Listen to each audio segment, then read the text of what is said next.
Woohoo, we're live. Yay, this is Math 75, analysis for business in economics. We're in chapter 1. Yay, we're out of chapter 0. Chapter 1 is all about linear equations and functions. This should all be review, but I go over it because there's a lot of economics kind of sprinkled through in the math, and you need to know the economics. And I don't assume you've taken an economics or a finance class before. So we're going to go through this. These concepts I've looked through, and I've really taken these concepts out of the book as being the ones that will continue through as we're going through the rest of the book. So these are going to be the most important concepts as we go forward, and also some important concepts you might see in your finance and or economics classes. Hopefully this helps to prepare you for that as well. So woohoo! So the first thing we're going to do is talk about what the heck linear equations are. Well, you see, as part of the word linear,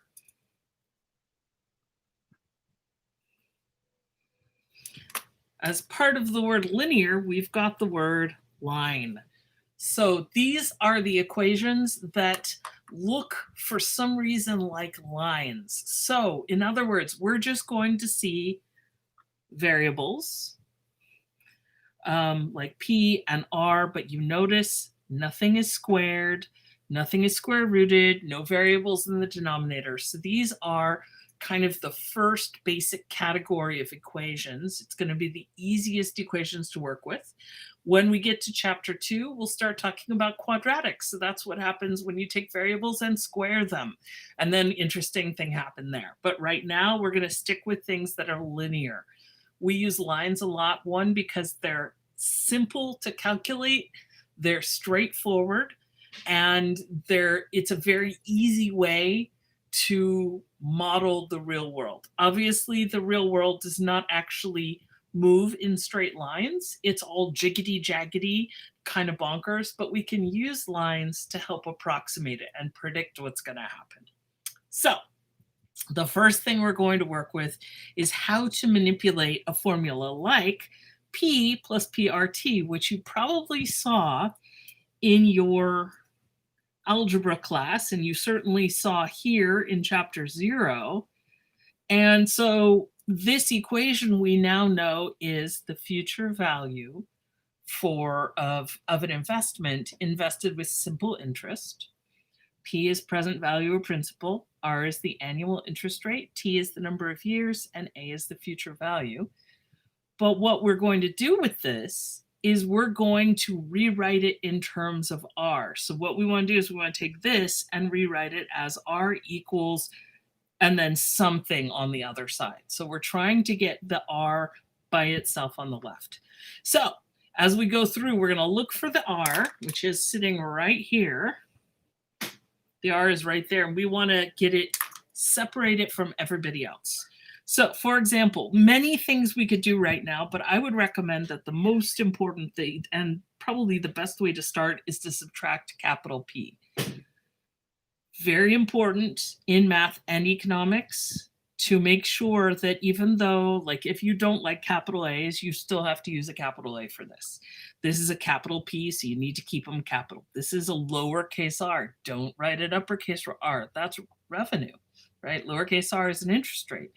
Uppercase T is something else too. So try to make sure you're careful with your cases. And when you're entering this in the homework, make sure you're careful about the cases. I've got A minus P equals PRT. Now again, I want to separate R from everybody else. So I've got P and T smashed into it. So if P and T are smashed into it like this, what are the operations between them? You're right, it's multiplication. How do I unravel or go backwards from multiplication? And the answer is, yes, you got it. Division, woohoo. So A minus P, I'm going to divide by capital PT. Over here, I've got PRT. I'm going to divide by capital PT. I'm going to find my magical red pen of destiny. I'm going to cancel the P's, the capital P's. I'm going to cancel the T's. They cancel exactly. And all I have left over here is the R.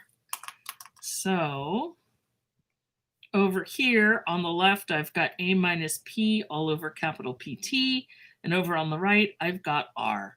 Now, I think this is a perfectly valid answer, but sometimes people get uncomfortable when your answer is on the right instead of the left. It feels uncomfortable. So you can also write it as, just change it around, write it the other order.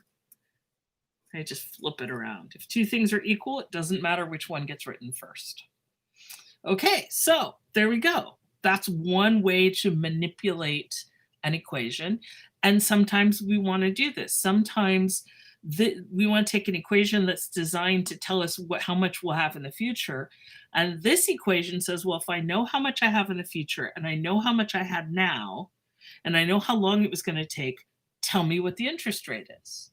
So this is a way to rewrite the equation to pop out with the information you're looking for. Second question, I want to take A equals capital P plus PRT and rewrite it as P equals something. Now, why is this different than this? Well, the answer is, in this case, there are two P's. And if you've never done this before, there's only one way to proceed. And that's why I wanted to do this problem with you, because it's not something you can figure out. Either you have the trick in your head, or possibly it comes to mind. You're like, oh, I know how to do it. But for the most part, a lot of people will just hit their head against a wall for hours and be like, how do I do this? The thing is if you move this P over to the left, like we did here, then we got P's on both sides. It's even worse. So how do we get all the P's together? And the answer is you use the distributive property. I'm going to take the P's in both places and I'm going to pull them out. So I'm going to factor out this P. Now, if I factor a P out of itself, it's kind of a weird thing to say. How many P's go into P? Well, just one. That one gets left there as like a placeholder. Then I've got plus, and then I factor out the P here, and that leaves the RT. Now let's double check. If I take the P back through, it'll be P times 1, that'll give us the first P. And then P times RT, that gives us the second term.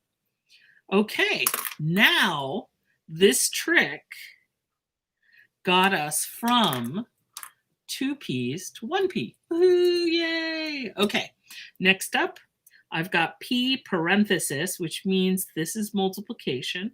So to undo it, I divide. Both sides, I'm going to divide by 1 plus RT. Now, I can't cancel individual pieces, but this whole thing matches this whole thing, and that's what's required. So then I get A over 1 plus RT equals P, or P equals capital A over 1 plus RT. Your choice. As far as I'm concerned, you can write it either way. Now, I will tell you, in math, we tend to be more accepting of different forms. And a lot of times in economics and finance, they're very focused on a correct form. So just because I'm saying these two are equivalent does not mean that in your next class that will be true. It may be that they're specifically looking for one or the other. So always pay attention to what the directions are. Okay, woohoo, that's the first part of chapter 1. Yay, nicely done. Next part, and I know this is going to feel weird because I just said linear equations and suddenly we're in inequalities. And the answer is yes, because this is the part I want to focus on. In teaching this in the past, this was something that when people got to Math 75, they're like, oh, I have forgotten my inequalities completely. So I thought, okay, let's do a quick review. I'll remind you that when you've got an inequality, it always opens up to the big. So regardless of which side the big is, the mouth opens towards the big. So either we have the mouth open here to the right, or here the mouth is open to the left. This is a read as less than, and this is read as greater than.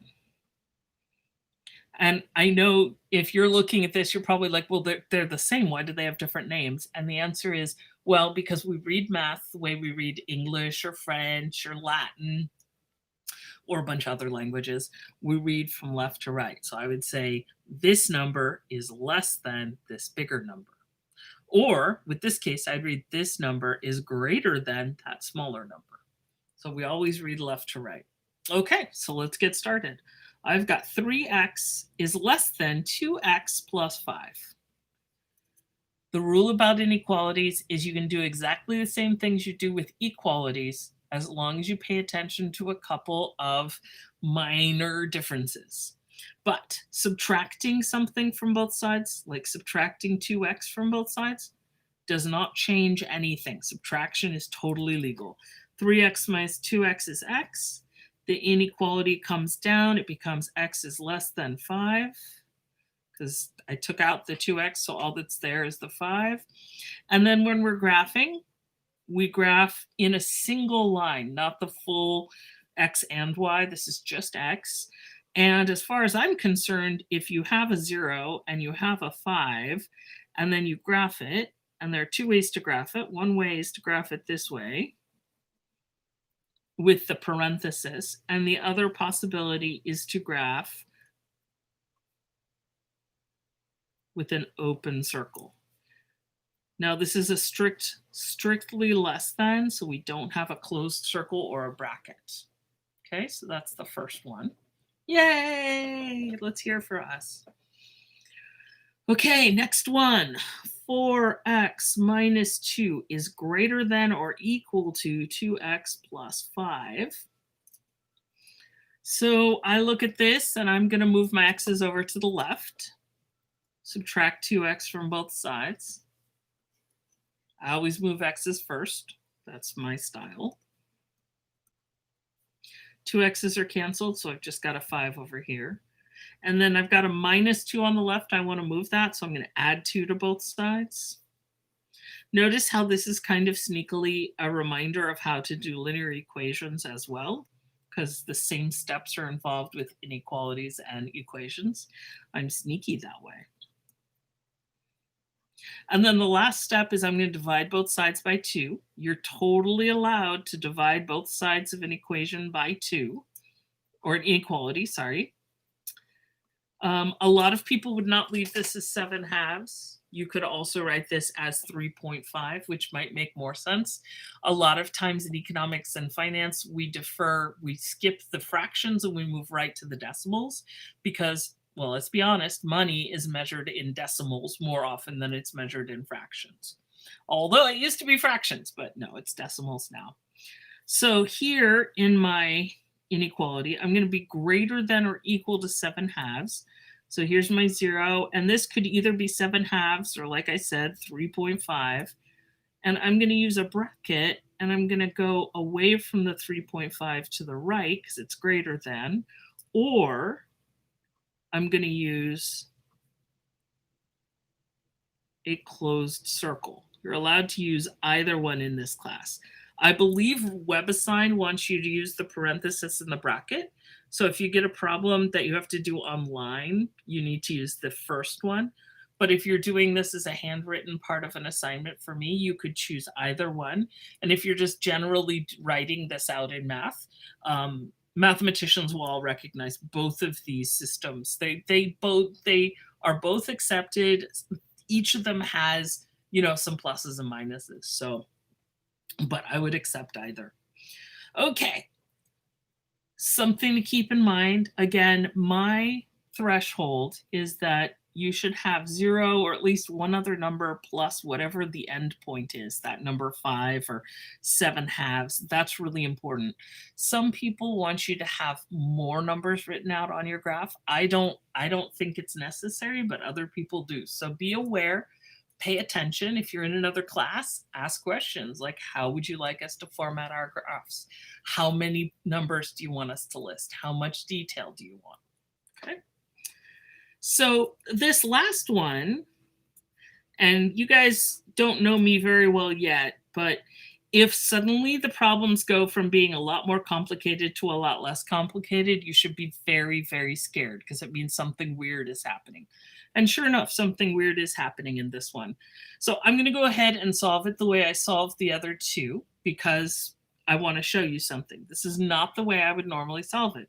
But I'm going to go ahead and move the x's onto the left. And I know I hear some screaming. It's as if 1,000 voices cried out and then were silenced. Okay. Minus 4x, minus 4x. Unfortunately, now I have done something not quite unforgivable, but somewhat dangerous. So in this case, I have created a situation where I have a negative number of x's. Negative 2x is less than negative 5. And this is the dangerous point. The dangerous point is if you need to divide by a negative or multiply by a negative, big old yellow box right here so that you guys don't forget, you have to flip the inequality sign. When you divide or multiply by a negative, flip the inequality. Okay, so what does that mean? Well, that means I now have negative 2x all over negative 2 is greater than negative 5 over negative 2. Now, the great thing about this is negative 2 over negative 2, if you don't already know, these are the Bat Brothers. Hello. They represent minuses. So if we have a minus on top and a minus on the bottom, what happens? It turns into a plus. You want to see that again? 2 minuses turns into a plus. Why, yes. 2 minuses, one on top, one on the bottom, turns into a plus. Okay, so this cancels out and I get an x. This cancels out for the same reason. I get 5 over 2 or 2.5, your choice again. And then with my graph, here's 0, here's 2.5. So either I'm going to use my parenthesis. For WebAssign, I believe you have to do the parenthesis, or I do the open circle on 2.5. Okay, kind of woohoo. So I mentioned that this is not the way I would do the work. And that's true. This is not the way I would do the work. Early in my mathematical career, I would say whenever I started doing inequalities, so probably what is that, middle school, I realized I hated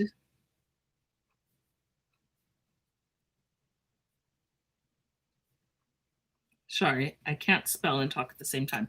I realized I hated dividing or multiplying by negative numbers. It was just too stressful.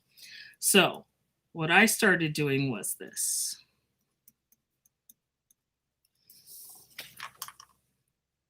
I know the ring light, it follows you wherever you are. So the way I would do this is I would look at this and I go, oh, no way. I'm not going to subtract 4x. I'm going to move the x's over to the right. Now, this is going to cause its own set of problems, but stick with me and I'll show you. You may look at this and go, oh, this is ridiculous. I won't do this. But I'm going to subtract 2x from both sides. Subtracting is totally legal and does not change the inequality. Over on the right, I have 2x minus 5. The problem is people get nervous about this. If you had 2 apples and I took 2 apples, how many apples do you have? You don't have any apples left. If you subtract everything, you've got 0. The side does not fall apart. It does not disappear. California does not fall into the sea. If you subtract something from itself, you get 0. That's all. It's just a little placeholder saying, yeah, you ended up with 0 over here. We're not going to have 0 there for very long because I'm going to add 5 to both sides. Again, perfectly legal. I get 5 is less than 2x, or 5 over 2 is less than 2x over 2. So 5 halves is less than x. At which point, I hear a lot of people going, wait, this is completely different from the answer we got before. And I'll say, it's not really different. It's just written in a different way. I'm saying that 5 halves is less than x. So I could turn this around and say x is greater than 5 halves. See how 5 halves is at the small side? 5 halves is still at the small side. I took the whole equation and wrote it in the other order. Sorry, inequality. I keep doing that. Obviously, my brain really wants to be doing equations. I took the inequality and I wrote it flipped around. Notice that's exactly the answer we got here. And I don't know, you could look at this. I wrote this kind of small and this was written kind of big because I had more space. And you could say, well, it seems like this is easier or this is easier. You've got your choice. You will, in this class, always get a choice about whether you want to end up with a 0 or with a negative, or which problems you want to end up with. Okay, so this one you graph exactly the same way. We just did it. So it's either greater than like that, or it is greater than like this. Woohoo! Woohoo! So we're at 21 minutes. I think I'm going to cap it there. Next up, in the next video, we're going to talk about break-even points. I know, I'm so excited we get to talk about economics. Woohoo! Okay, up until then, math on, guys, math on.